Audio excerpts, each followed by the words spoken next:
ನಟ ವಿಜಯ ರಾಘವೇಂದ್ರ ಅವರು ತಮ್ಮ ಎರಡನೇ ಮದುವೆ ಬಗ್ಗೆ ಕೊನೆಗೂ ಮೌನ ಮುರಿದಿದ್ದಾರೆ. ಜೀವಕ್ಕೆ ಜೀವವಾಗಿದ್ದ ಪತ್ನಿ ಸ್ಪಂದನ ಕಳೆದುಕೊಂಡು ಒಂಟಿಯಾಗಿದ್ದ ವಿಜಯ ರಾಘವೇಂದ್ರ ಇದೀಗ ಗಣೇಶ ಹಬ್ಬ ಮುಗಿದ ಬೆನ್ನಲ್ಲೇ ಸಿಹಿ ಸುದ್ದಿಯೊಂದನ್ನು ಹಂಚಿಕೊಂಡಿದ್ದಾರೆ. ಹಾಗಾದ್ರೆ ಏನಿದು ಸುದ್ದಿ? ಅದೆಲ್ಲ ಸಂಪೂರ್ಣವಾಗಿ ನೋಡೋಣ ಬನ್ನಿ. ಗಣೇಶ ಹಬ್ಬದ ದಿನವೇ ವಿಜಯ ರಾಘವೇಂದ್ರ ಅವರು ಮತ್ತೆ ಪತ್ನಿ ಸ್ಪಂದನ ಅವರನ್ನು ನೆನೆದಿದ್ದಾರೆ. ಆಗಿದ್ದು ಆಯಿತು, ಜೀವನದಲ್ಲಿ ಮುಂದಕ್ಕೆ ಹೋಗು ಎಂಬ ಒತ್ತಾಯ ಬರುತ್ತಿದೆ. ನಿಮ್ಮಂಥ ಗಂಡನೇ ಇಲ್ಲ, ನೀವೊಬ್ಬ ಅದ್ಭುತ ಗಂಡ ಎಂದೆಲ್ಲ ನನ್ನನ್ನು ಹೊಗಳುತ್ತಾರೆ.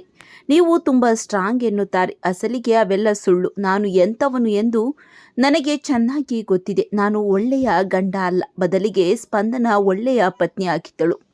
ನನ್ನ ವಿಚಾರದಲ್ಲಿ ಅವಳು ಎಷ್ಟು ಕಾಂಪ್ರಮೈಸ್ ಆಗಿದ್ದಳು ಎನ್ನುವ ಸತ್ಯ ನನಗೆ ಗೊತ್ತು ಎಂದು ಅಗಲಿದ ಪತ್ನಿಯನ್ನು ನೆನಪಿಸಿಕೊಂಡಿದ್ದಾರೆ ವಿಜಯ ರಾಘವೇಂದ್ರ. ಜೀವನದಲ್ಲಿ ಆಗಿದ್ದು ಆಯಿತು, ಎರಡನೇ ಮದುವೆ ಆಗು ಎಂದು ಕೆಲವರು ಒತ್ತಾಯ ಮಾಡುತ್ತಾರೆ. ಆದರೆ ಜೀವನದಲ್ಲಿ ಮುಂದೆ ಹೋಗಲು ನಮ್ಮದು ಮರೆತು ಹೋಗುವ ಸಂಬಂಧವಲ್ಲ, ಬಿಟ್ಟು ಮುಂದಕ್ಕೆ ಹೋಗುವ ಸಮಯ ಇದಲ್ಲ ಎಂದು ನಟ ವಿಜಯ ರಾಘವೇಂದ್ರ ಹೇಳಿದ್ದಾರೆ. ವಿಜಯ ರಾಘವೇಂದ್ರ ಅವರು ಎರಡನೇ ಮದುವೆ ಆಗಬೇಕಾ ಬೇಡವಾ? ಈ ಬಗ್ಗೆ ನಿಮ್ಮ ಅನಿಸಿಕೆಗಳನ್ನು ತಪ್ಪದೇ ಕಾಮೆಂಟ್ ಮಾಡಿ ತಿಳಿಸಿ.